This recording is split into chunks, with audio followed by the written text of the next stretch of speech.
El personaje a continuación no solamente secuestró, torturó, violó y asesinó a probablemente más de 100 personas, incluyendo a una niña de tan solo 12 años, sino que también, después de haber asesinado a 4 personas, se presentó en un famoso programa de televisión en los Estados Unidos. Esta es la historia de Rodney Alcala, el fotógrafo asesino.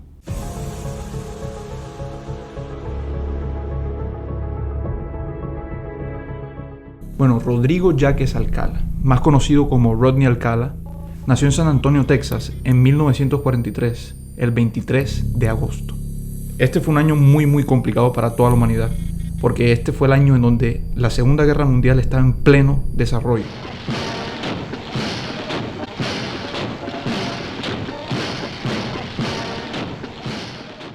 Un contexto de vida bastante complicado para cualquier persona.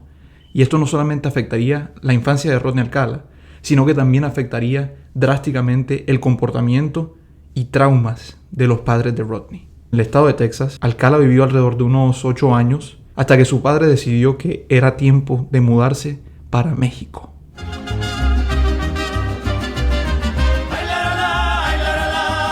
Las altas y las chaparritas, las flacas, las gordas y las chiquititas solteras. Pero después de 3 años viviendo en México, el padre de Rodney Alcala, la razón por la cual ellos se mudaron a México, decidió abandonarlos. Teniendo tan solo 11 años, Rodney Alcala tuvo que asumir la responsabilidad de hombre de la casa. Así que así Rodney empezó a trabajar y empezó a generar dinero para proveer a su familia, su madre y sus hermanos. Obviamente esto no es una responsabilidad que ningún niño de 11 años debe asumir, pero así le tocó a Rodney Alcala. Asimismo, su madre y sus hermanos, junto a él, vivieron alrededor de unos pocos meses, hasta que la mamá decidió que era tiempo de mudarse de nuevo a los Estados Unidos, específicamente al estado de California, en Los Ángeles. Aquí es donde Rodney Alcala desataría su verdadero ser malévolo.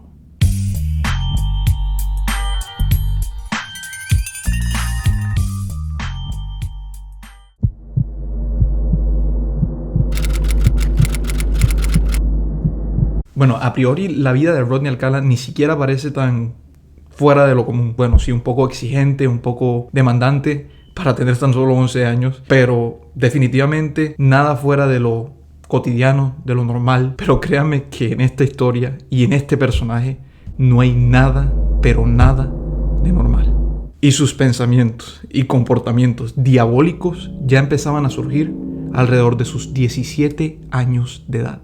A esta misma edad, Alcala decidió unirse al ejército de los Estados Unidos. Sin embargo, aquí duraría nada más 4 años, debido a que en 1964 Alcala fue expulsado del ejército de los Estados Unidos. La razón por la cual lo echaron es un poco peculiar. Lo expulsaron debido a que presentaba un comportamiento crítico de trastorno de personalidad antisocial. Y preguntarán, ¿este trastorno significa que Alcala estaba loco? ¿Alcala tenía ya indicios de ser un monstruo? La verdad es que a esta edad es bastante alarmante tener este tipo de trastornos, por lo cual ya nos da un indicio de lo que Alcala sería en un futuro. Y se preguntarán, ¿este trastorno qué es? Bueno, este trastorno básicamente es un comportamiento al cual el usuario demuestra una importante carencia de empatía, una importante demostración de irresponsabilidad y unas ansias de romper las reglas, tanto legales como sociales. En este mismo año, Alcala decide tomar rumbo a una carrera universitaria. Asimismo es como se une a la Universidad de Los Ángeles, California, a estudiar Bellas Artes, donde 4 años después en verdad se graduaría y obtendría el diploma de dicha carrera. Sin embargo, este punto no mejoraría las cosas, sino que al contrario. En este punto Alcala dejaría de querer vivir en una vida de mentiras, en donde fingía querer encajar en la sociedad y así darle paso a un monstruo, a un ser despiadado, el cual aterrorizaría a Los Ángeles, California, en la época de los 70.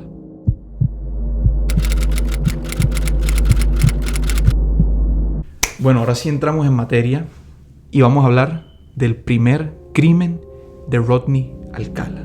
Lo que este crimen en verdad nos deja saber es que este fue el punto en el que Alcala decidió desatarse por completo. Los pensamientos malévolos y diabólicos que se escondían en su cabeza ya no podían aguantar más y decidió sacarlo a la sociedad. Y en realidad este caso perfectamente podría ser el más alarmante de todos, ya que ocurrió en 1968, cuando Alcala tan solo tenía 25 años de edad.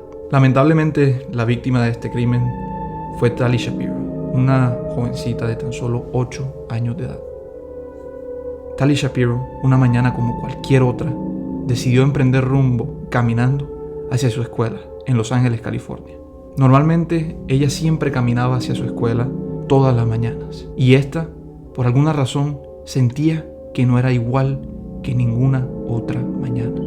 Y falta no la hacía, ya que esta mañana un señor totalmente desconocido, el cual nunca le había visto la cara, se le acercó y empezó a entablar una conversación con Tali Shapiro. Tali Shapiro fue enseñada por sus padres que no debería conversar con ningún extraño en ninguna ocasión. Así que, de esta manera, se lo dejó saber a este extraño señor y decidió seguir caminando.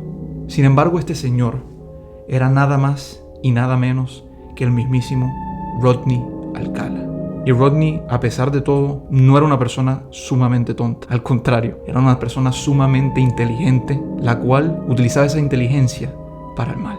De esta manera, convenció a la pequeña Tali Shapiro de que él conocía a sus padres y que era una persona conocida en la familia. Obviamente esto era totalmente falso y no conocía a ninguno de sus padres ni era conocido en ninguna familia. Pero la inocencia de una niña de 8 años no iba a evitar, obviamente, creerle a este mundo de mentiras. Así que de esta forma, de cierta manera, Rodney ganó la confianza de Tali Shapiro. Dicha confianza la llevó hasta el punto de montarse en el vehículo de Rodney Alcala porque él le había ofrecido llevarla hasta la escuela. Al cabo de unos minutos, Tali Shapiro se olía de que las cosas no estaban yendo bien, porque ya habían pasado la escuela y seguían manejando. De esta forma fue que le preguntó a este señor que para dónde iban. Este señor no dijo nada en absoluto, siguió manejando.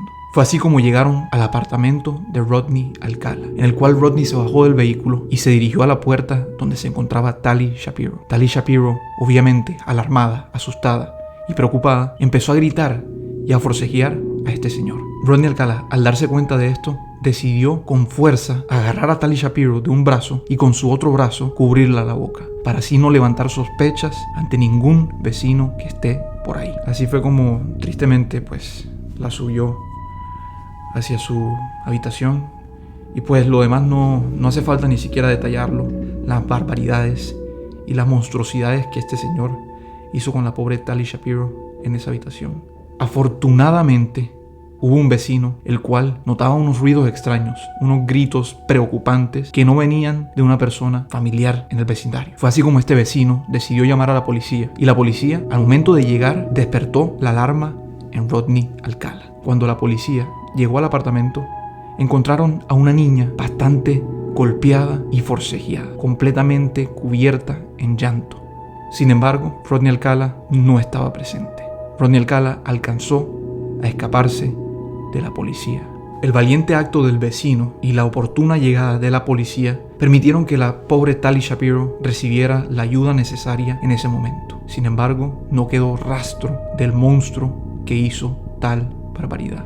Al cabo de unos días después de este incidente, Rodney Alcala fue identificado como el primer sospechoso sobre este crimen. Sin embargo, se escapó antes de que la policía lo capturara. Rodney Alcala, después de esto, decidió tomar rumbo hacia otro estado. Un estado en donde decidiría emprender una nueva vida, alejado de todas estas barbaridades que cometió este monstruo. Este estado era el estado de Nueva York, en el cual Rodney Alcala empezó a estudiar cinematografía. Siempre atraído hacia la fotografía, Rodney Alcala, después de empezar a estudiar dicha carrera de cinematografía, empezó a emprender un poco el trabajo de ser fotógrafo. Sin embargo, no solamente quiso ser fotógrafo, sino que al mismo tiempo continuó haciendo barbaridades y desatando su verdadero ser diabólico sin ningún tipo de pena. Esto hasta 1971, el año en donde Rodney Alcala por fin sería capturado y arrestado en los Estados Unidos. Rodney fue arrestado en el estado de New Hampshire,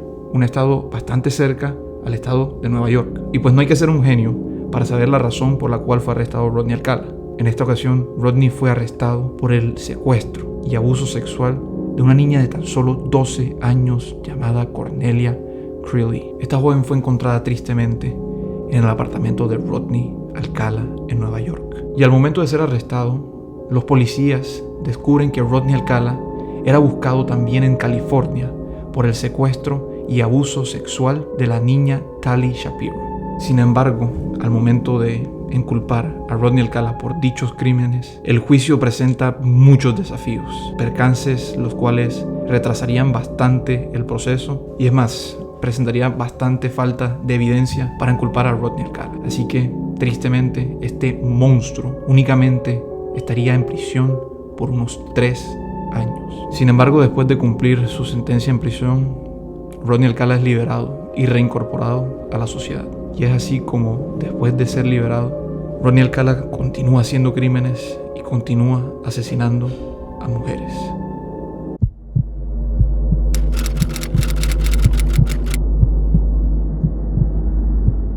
En este punto de la historia, Rodney Alcala ya había decidido quién era, qué quería y qué necesitaba. Y eso era nada más y nada menos que hacer el mal. Un mal que le habría brindado placer a su mente narcisista y malévola en estos años.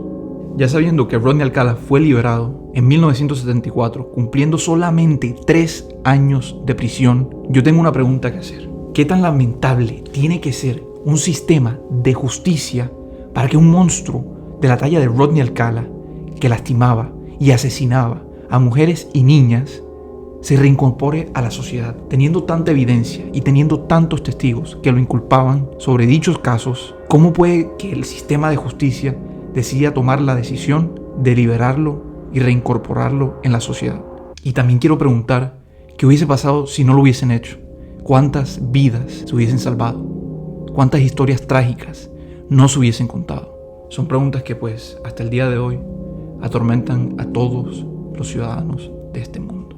Pero pues desgraciadamente, gracias a esto, Rodney Alcala, después de ser liberado, continuaría lo que una vez empezó. En primer momento, Alcala decide esperar un tiempo antes de cometer otra de sus barbaridades, muy seguramente con la intención de pasar desapercibido por un rato. Pero al cabo de unos años, Rodney Alcala decidió desatar el demonio que llevaba en su interior de nuevo. Después de salir de prisión, Alcala decide seguir estudiando y aprendiendo sobre las cámaras, sobre la fotografía y sobre el audiovisual. Pues él testificó que en la cámara y en la fotografía encontraba una cierta pasión. Una pasión la cual después de un tiempo mezclaría con su verdadera pasión, matar. De este modo, Alcala desarrolló un modus operandi, el cual atraería a mujeres y niñas hacia su apartamento. Alcala conversaría con mujeres, convenciéndolas de que era un fotógrafo sumamente exitoso, con una serie de contactos sumamente importantes, y de esta forma les prometería un futuro plenamente exitoso si tan solo le concede una sesión fotográfica. Así es como en 1977 Rodney Alcala empezaría su masacre definitiva. Este año Alcala utilizaría dicho modus operandi para darse con el secuestro, tortura, violación y asesinato de Ellen Jane Jover, Jill Barcombe y Georgia Wickstead. Un año después, con este mismo proceso diabólico, es como Alcala le arrebataría la vida a Charlotte Lamb. Para este entonces, Rodney Alcala ya era incontrolable y él mismo se describía como imparable, debido a que este proceso le había dado la oportunidad de darse con tantas víctimas sin siquiera levantar la más mínima sospecha. Y cuando ya esta historia parecía que no podía ser más inquietante todavía, nos encontramos con un giro completamente inesperado y muchísimo más perturbador. A pesar de haber cometido un crimen de asesinato tan solo 3 meses antes, Rodney Alcala se presentó en un programa de televisión muy famoso en Estados Unidos. The dating game is back and it's more explosive than ever. Take a look. And welcome to the dating game. And we'll get right underway. It's time to meet our first 3 eligible bachelors for game number 1. And here they are.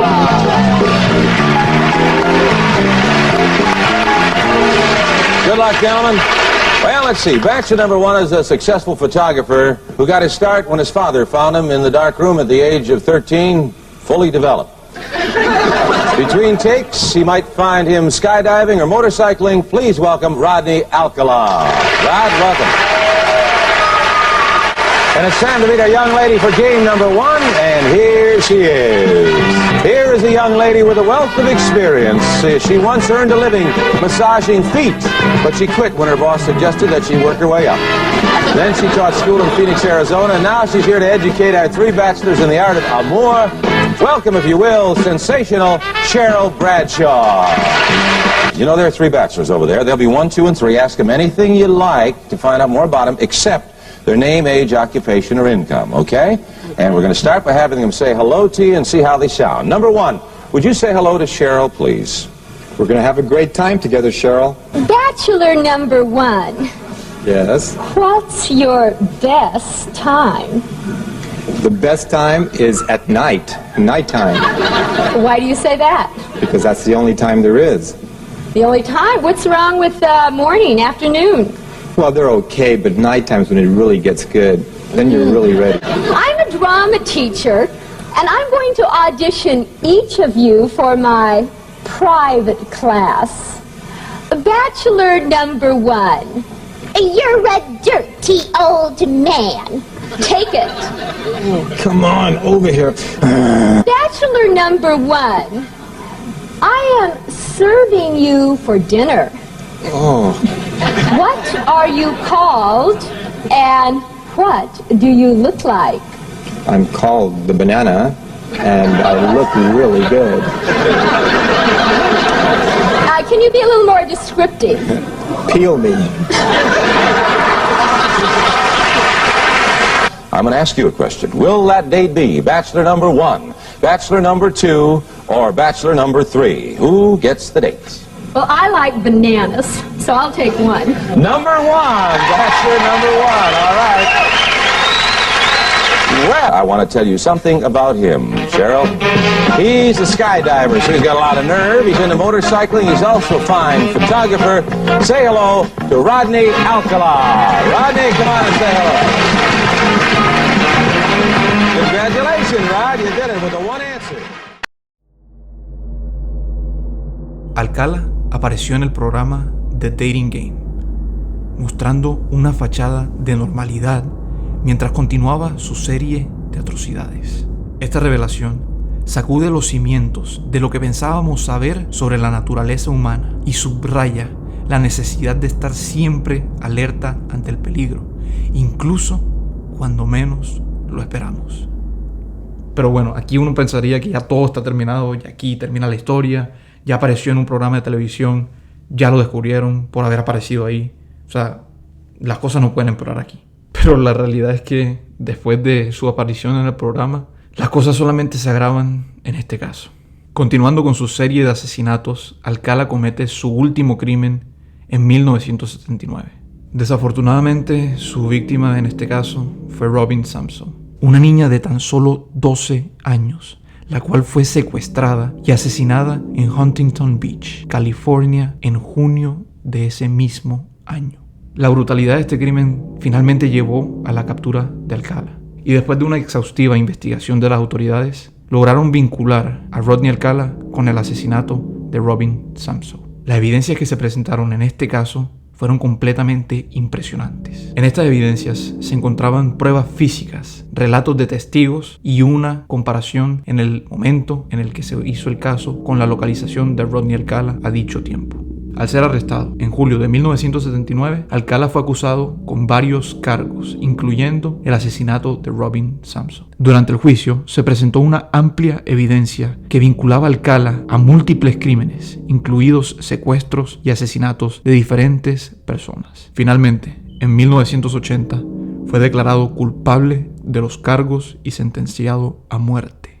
Sin embargo, este caso otra vez no termina aquí. A pesar de su condena, su caso fue objeto de una serie de apelaciones y retrasos legales que prolongaron su tiempo en el corredor de la muerte. Este retraso duró décadas, pero finalmente, en 2010, Alcala fue sentenciado nuevamente culpable de todos los crímenes anteriores.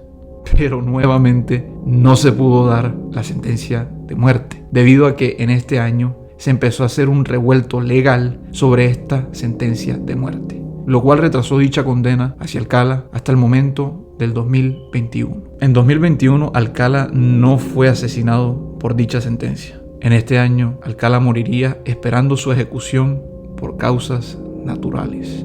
Sin embargo, dicha muerte se llevaría consigo mismo un legado de secretos y especificaciones de la extensión total de sus crímenes, y dejando atrás una herencia de terror y tragedia.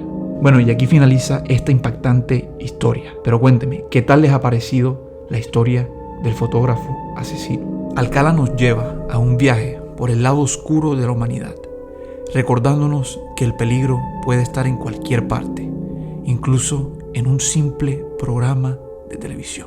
Es un recordatorio de que debemos estar alertas y cuidarnos los unos a los otros.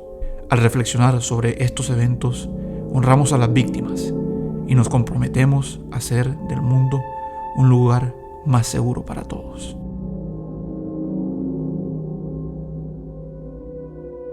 Y ahora, ¿qué pensarían si les digo que ustedes y yo compartimos algo en común con este tipo de monstruos? Algo que refleja a la naturaleza humana. Pero bueno, eso creo que es una temática para un siguiente video, así que estén atentos y no se lo pierdan. Recuerden dejar un like si les pareció interesante este video y suscríbanse para no perderse ningún video. Gracias por acompañarme y nos vemos en la próxima. Chao.